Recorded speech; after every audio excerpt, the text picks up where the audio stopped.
寝坊しちゃった？昨日寝るのちょっと10時になっちゃったもんね。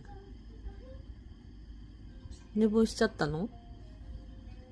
今日大丈夫よ。お父さんいるよ。うん、お父さんいる。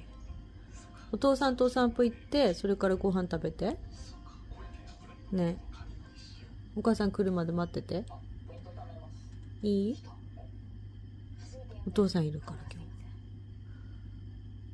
お父さんに遊んでもらって。ね。肉のおもちゃで。